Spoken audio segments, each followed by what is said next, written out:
Hi, everyone. Welcome back to Build a Better Business. My name is Sean Bailey. I'm editor-in-chief at Horsesmouth, and I'm here with Charles Sherry, who happens to be the author of Horsesmouth's monthly client letter. And this is a feature that Horsesmouth subscribers have access to each month.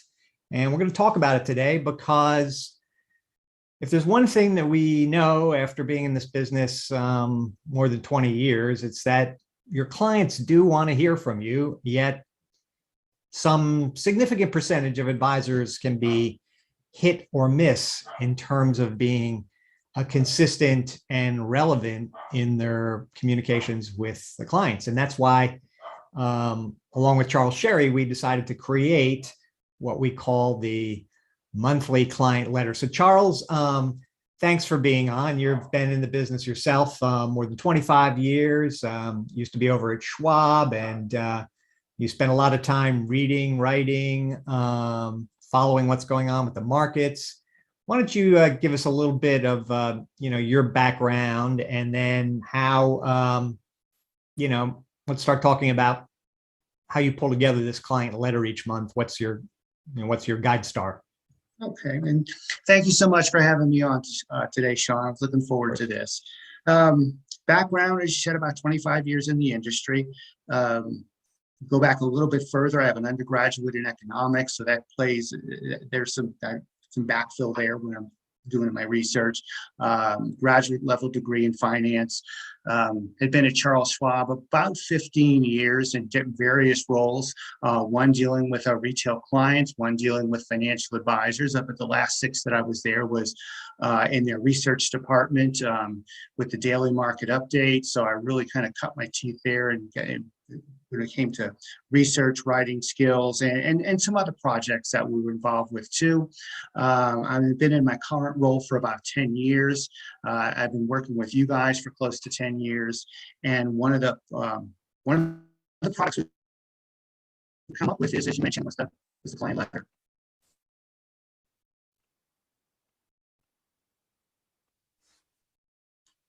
Oh, did I miss something here, Sean? Charles, you froze up on my end. I'm not sure. Maybe Doug can take a look at that. I'm not sure what was going on. So, yeah, I missed the last 20 seconds or so. But well, let's talk about why the client letter. What's your framework for putting it together? The client letter is most important in the sense that it's a way. It's almost a turnkey way. It can be a turnkey way for financial advisors to communicate with clients. We put this out monthly. We want to put it out at the top of the month. We have really 2 different sections with the letter. We've got a financial planning piece. We've kind of got a market commentary, market insights piece. I typically lead with the financial advisors piece, unless something is something big is happening, of course, in the market. And we made, of course, some changes back in March 2020, April, May, where we lead with the market commentary. We were putting it out twice a month as a way that advisors could keep on top of what was going on, or also help clients, keep on top of what's going on in the market. But the whole goal is to provide something that's value added. What would be we look at a financial topic each month, also look at what's going on in the market each month.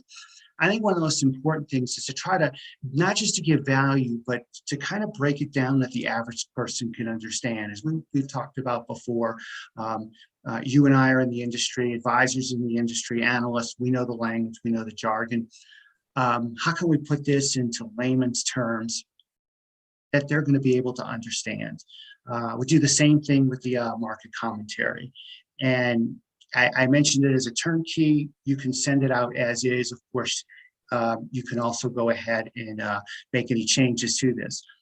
Questions that have come up before have been, does there need to be any reference to myself? No, there doesn't. That doesn't have to be Horsesmouth. It's as if I or Horsesmouth have been the ghostwriter. There's no attribution or anything like that. It's coming from you. It's as if you wrote this on a monthly basis. Right. And of course, we encourage everybody to, download it and personalize it and, add your own thoughts and commentary onto the base of what you've created. But so let's talk about, let's talk about the October letter, which is out. What's it about? What's your thinking behind the topic you've chosen for this month? That sort of thing. October seemed a little bit more timely. One of the things that's been coming up is some questions that are starting to come up is about tax law. There's a new tax bill that's winding its way through Congress.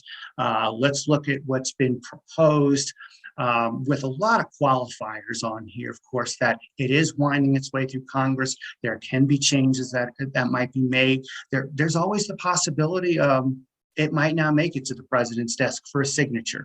And we can see things on a daily basis, how the ebb and flow of what's going on with, well, not just the tax law, but with the spending bill also.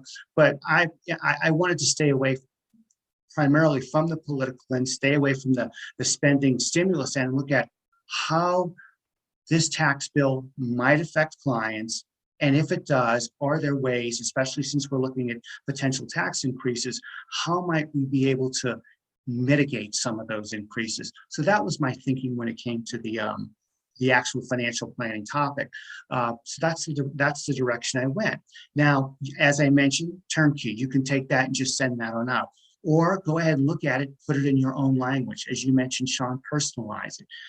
You might look at particular parts of, based upon your practice, you may see something, maybe leave one section out, but I'm gonna maybe write 2 or 3 or 4 sentences or a kind of a bullet point or a paragraph on areas that maybe are a little more specialized to your particular practice. So these are some of the things that can be done in order to personalize that, personalize a letter.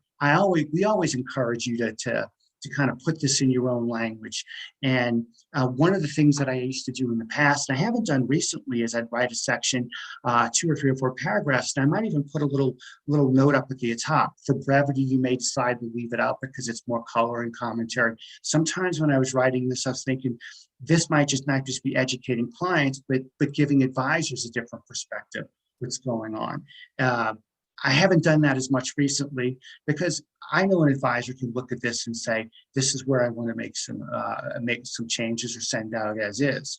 One of the things, and sometimes I'll put my own experiences in, but I also want to encourage, it's not just having the what I might call value added, the depth that highlights your expertise and you're educating clients. But can you put in personal experiences when you're writing the letter, something that you've seen in the past?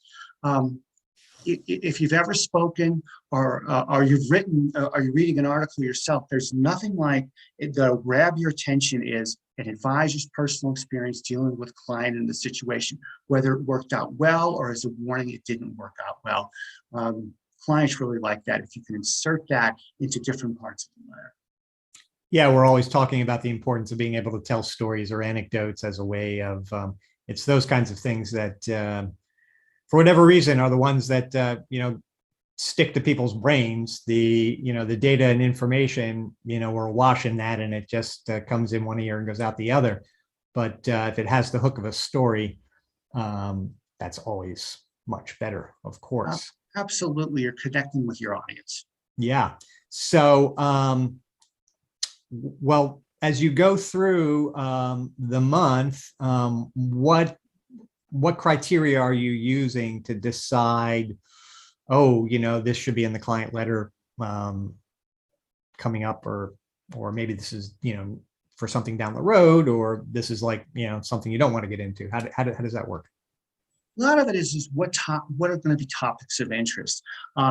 There are times it's topic of the month, for example. This is financial planning topic of the month. I've used that from time to time. In this case, with the tax law, since questions have been coming up, this was a more timely topic. Summer topics are what we might call, in the business, evergreen.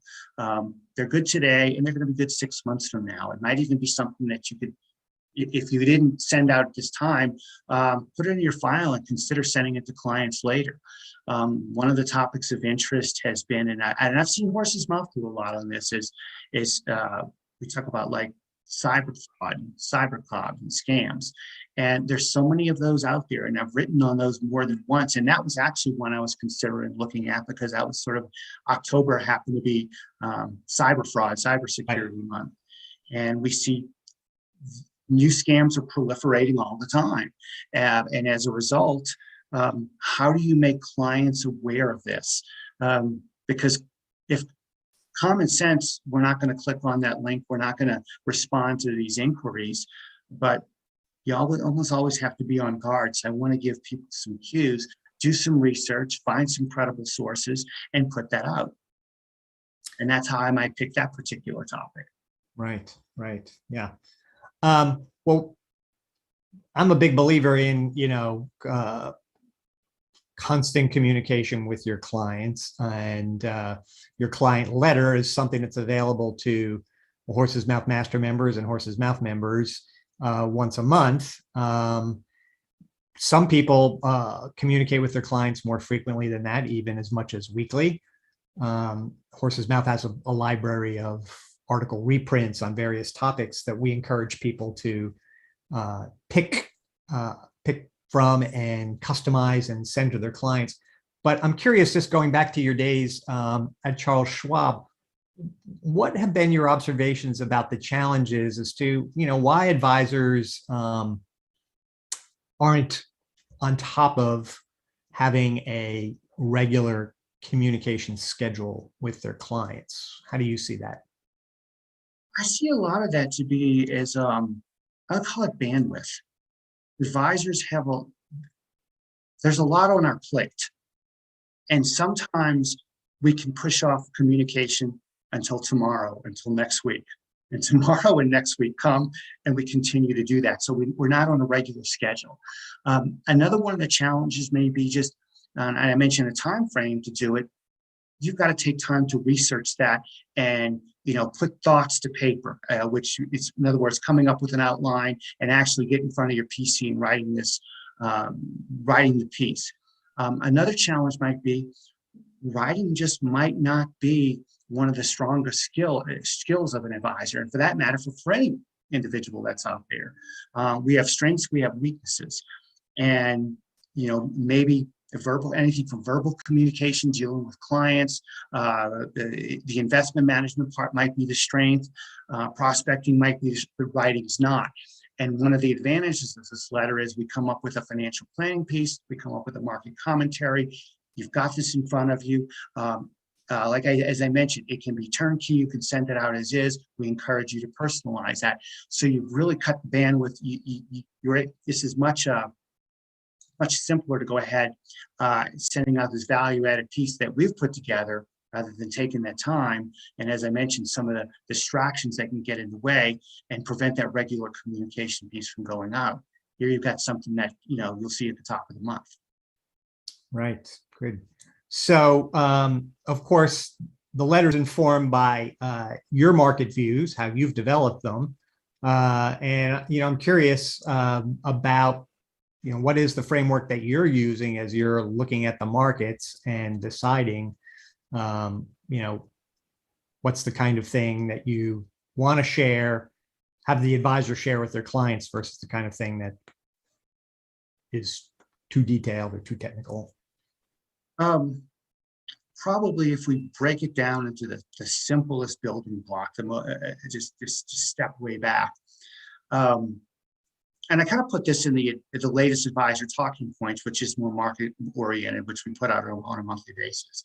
The market seems to take the stairs up, the elevator down, but we're on the stairs more often than we're on the elevator. And one of the graphics I concluded over the last 40 years was, yes, we see a lot of volatility in the market on a monthly or within a year, but stocks tend to move higher. Stocks do move higher, historically have, over a long period of time. And so that informs my market view. And that theme, maybe not explicitly will come out, but it's implicitly there. So with that background, I'll take a look at, or with that line of thinking, I'll take a look along at relevant topics during the month and try to just discuss them in a very conversational tone, usually 800 plus words. And again, that's a similar length of the financial planning piece. So it tells a story and it grabs the attention of the client. At the same time, it's putting the advisor out front, and is another way to highlight that you're a subject matter expert in your field. Right, right.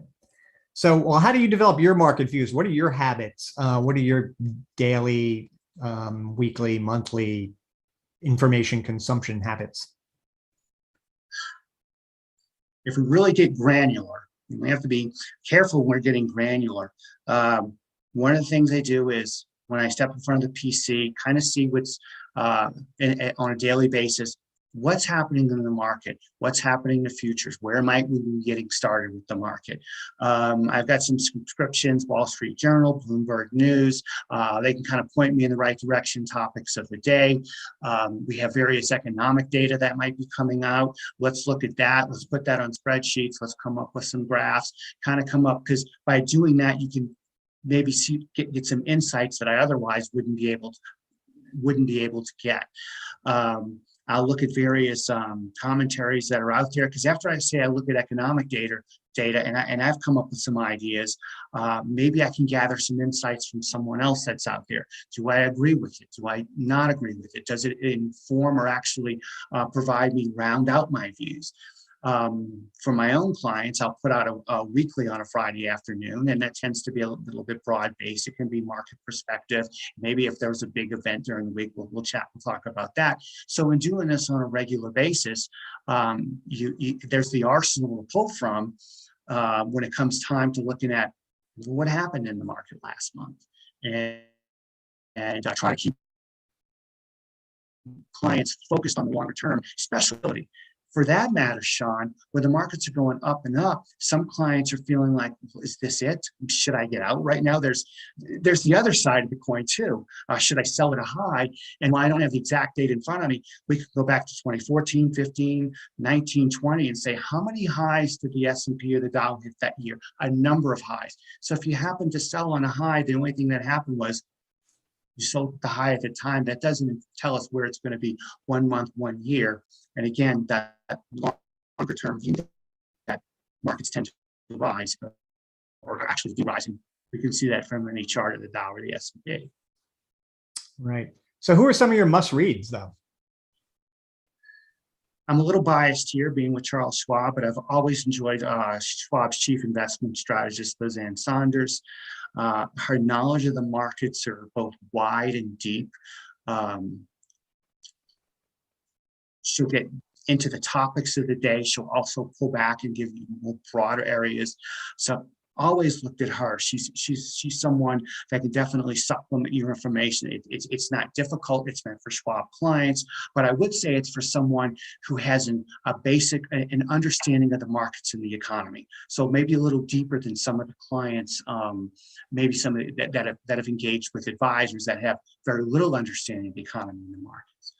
Sometimes for example, with various economic data points, I may look at Brian Westbury of First Trust. He'll break down some of the data. Am I agreeing with what he's saying? Am I not agreeing with what he's saying? Always remember that reasonable people can come to different conclusions with the same set of data points. We see that all the time. I'll look at his. Does he supplement what I see? I've also looked at some of his weekly pieces. The one thing I would caution with him is he tends to be a little bit political. And I have found that if your political filter is too thick, that will distort your economic views. And we've seen that before. An example might be 2009 comes along, new president, everything's going to fall apart because of that new president. And that's bad for the market, the economy, and markets are just fine over the next 8 years. Same thing happened in 2016, 17, and stocks did just fine. So I like some of the data that's out there that shows it's just fun to look at What happens when we have a Democratic or Republican president? What happens if the Congress is aligned with them, or it's opposed, or it's divided? And what we find is, well, stocks go, historically over the last 80 years, stocks have risen in all cases, although they might rise more in some than others. But we would have to look at individual circumstances to see, was it the president, or were there already underlying trends in the economy with Federal Reserve policy? And bringing that up, one of the things I also look at with my market views, and what's happening to the economy generally. What is the trend? What's happening to Federal Reserve policy? What's happening to corporate earnings? And that tends to be, these are big supports, or there could be headwinds for equities. We go back over the last year, stocks have done extremely well. Well, in hindsight, we've had although there have been a lot of economic distortions in the economy because of the pandemic, overall, the economy has done well. Corporate profits have done well. And we've got extremely low interest rates. So of course, stocks are going to be up about 30% since last August or September, again, in hindsight. And so that'll inform my view too when I'm discussing it and when I'm writing the commentaries. Again, without getting too granular. You get too granular with clients, you're going to lose about 80% of them. Right. So Doug has indicated to me, I think we have a question. And I don't know if Doug, hey Doug. Yeah, I can come right on. So Cliff asked, are there two letters, one focused on financial planning and one focused on the market? Please comment or clarify. Good question. Actually, there's one letter, and there's one letter that comes out at the top of the month. And in the letter, there's a financial planning piece, and there is a market commentary piece. So you can send that out as is, or you can break it up into two separate articles. One of the things that I have found that some advisors will do is I like to send an email out that has various links. And some of those links are going to be to maybe articles they've seen that's out, just doing their general research that they might find that's of interest to clients. But what you can do is, for example, if you've got a blog, you could put the financial planning piece on your blog. You can put the market commentary piece on your blog, and then link to it in a newsletter that you send out that has a list of curated articles in your own proprietary content. And when I say your own proprietary content, that would be the Horsesmouth letter. Because again, there's no attribution to me. There's no attribution to Horsesmouth. Change it is. We're your ghostwriter, and define the term ghostwriter. Someone writes for you, and you put your name on it as if it's you wrote it yourself. Right. Good. So you've been at this a while, a couple decades, and I don't know if you consider that. Are we still in endless bull market here? I mean, since 2009. I know we had the pandemic, and maybe was there some other was there a bear market? Do we have a bear market in here? It just seems like it's just been an endless bull market for more than a decade, right? And it has been. It's interesting you bring that up. One of the things that informs my views is bear markets are centered around recessions. We can see that going back, with the exception of the 1987 crash, so it's not an absolute. We have to go back to 1966 before we had a bear market, and there wasn't a recession, and the S&P was down, 21 or 22%. So it would have been, by bear market terms, a mild bear market. And it was a corresponded or centered around a sharp slowdown in the economy at the time. So we tend not to see, markets will move higher when there are economic expansions. You mentioned there might have been something in there recently. You go back to 2011 or late 2018, we came close to 20%, which is kind of the line between correction and bear market. We came close, we didn't cross over that. We have been moving, and it has been strong since 2009. If we go back over many years, we see a secular bull market from the 40s through the late 1960s, and then we kind of flattened out for a while.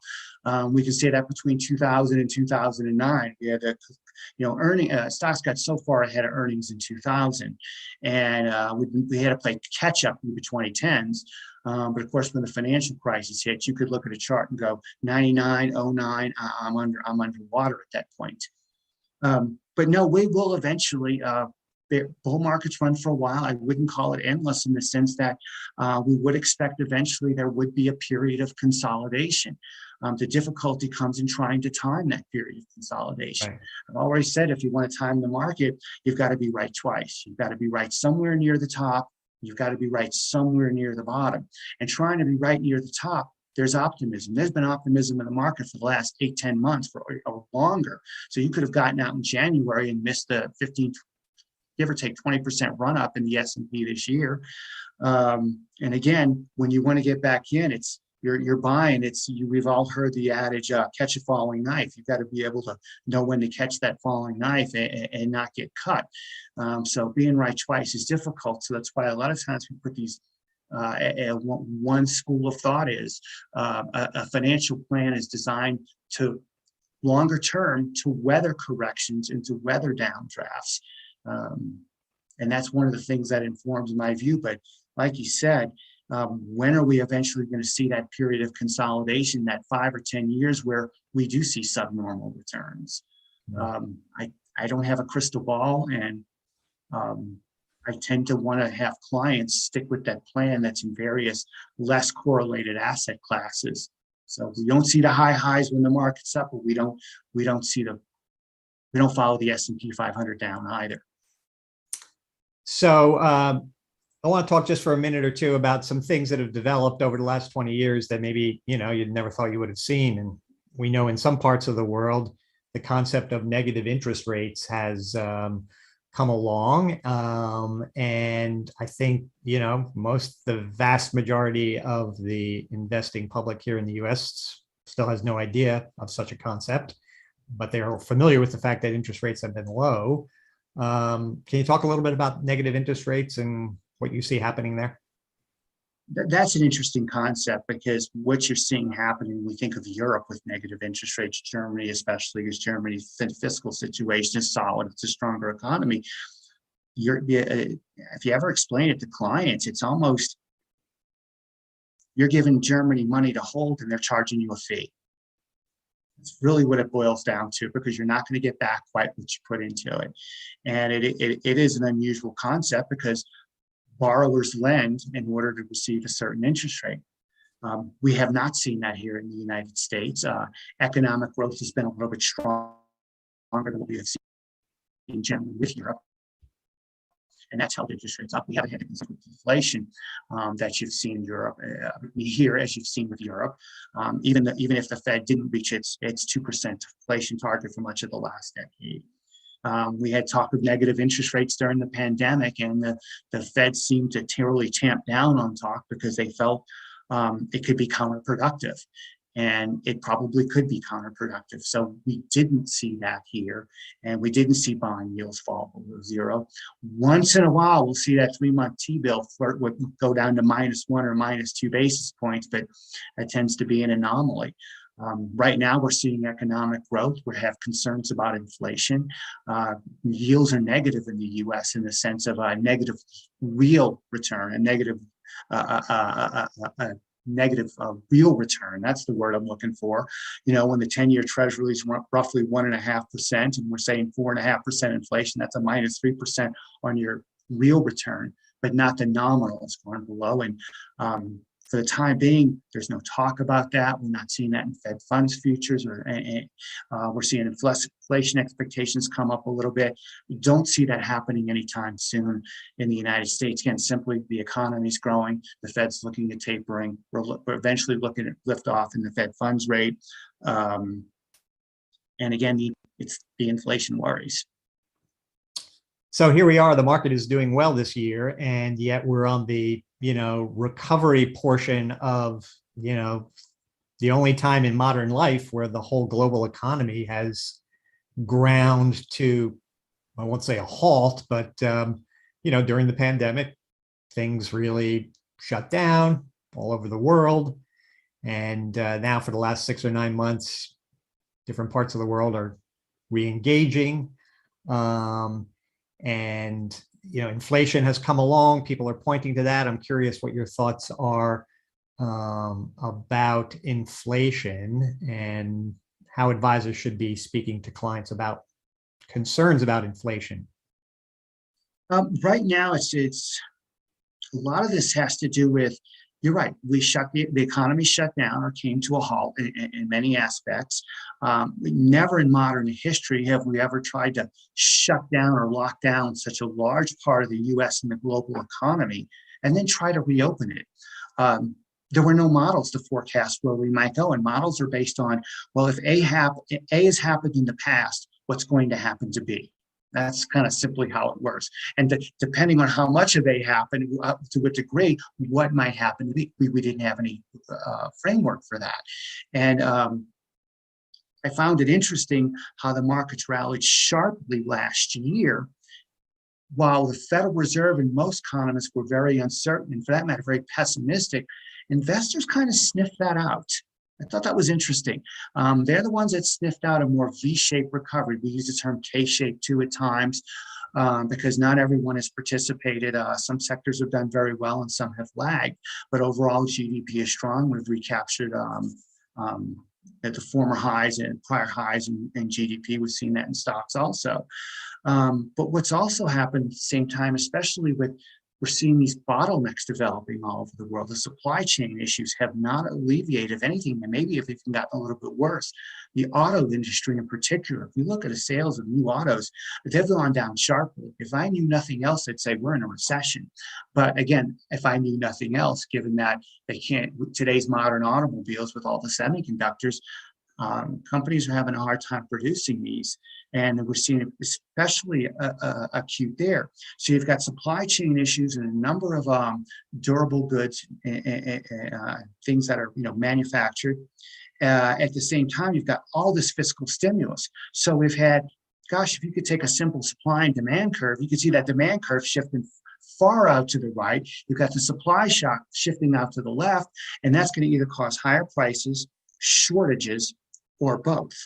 And we've seen that all over with different, and the antidotes that are out there. And anyone who's building a home or buying appliances or remodeling their home, they know some of the supply issues because of what's been happening around the world. And that's translating into higher inflation with goods. We see that. The price of goods, you look at the CPI, have been in a slight deflationary trend for much of the last decade. That's turned itself around. Even if we throw used cars can look at inflation at 7 or 8% in goods. You throw used cars out, they're 4 or 5%. But nonetheless, things are going up, and we're seeing that shopping. You're seeing that in the cost of food. You're seeing that what's happening with oil.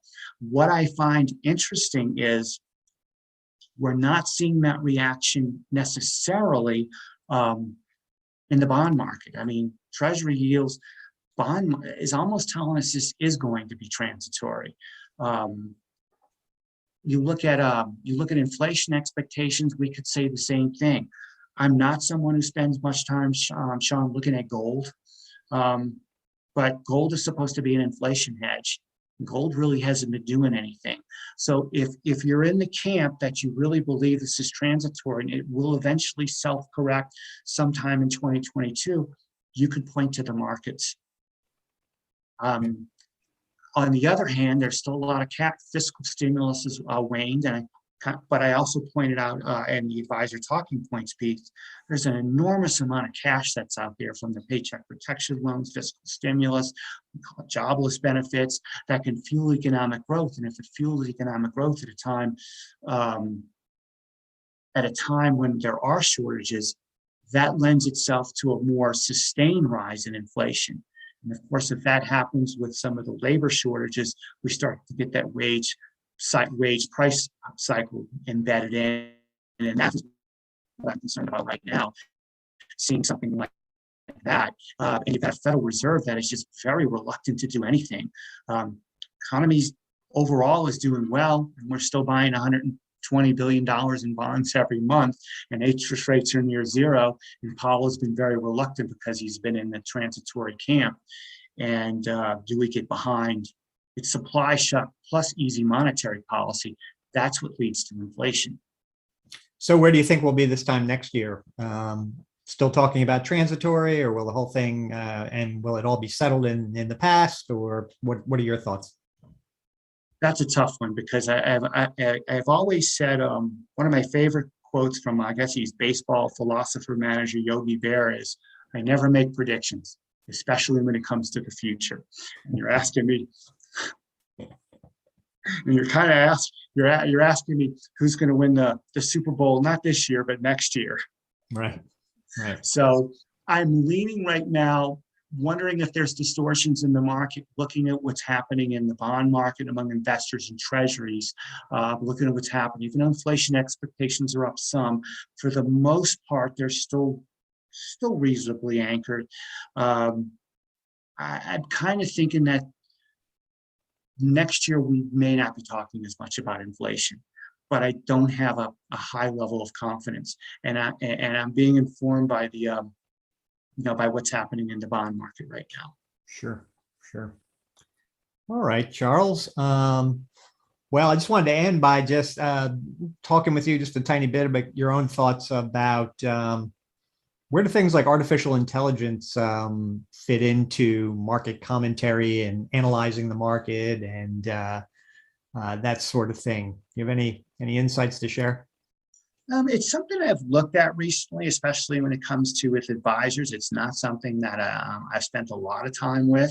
I almost look at the process when it comes from advisors. We see the robo advisors that's been out for a while, and you're really taking a lot of just information when it comes to risk tolerance and goals and timeframes and coming up with a model portfolio. And that may work well for some folks, but it doesn't. It doesn't. How do I put it? It doesn't replace the human touch. A hybrid model is almost better for that. And we all know that works fine when the markets were going up, but when we have steep downdrafts, we've got corrections, that's when clients need handholding.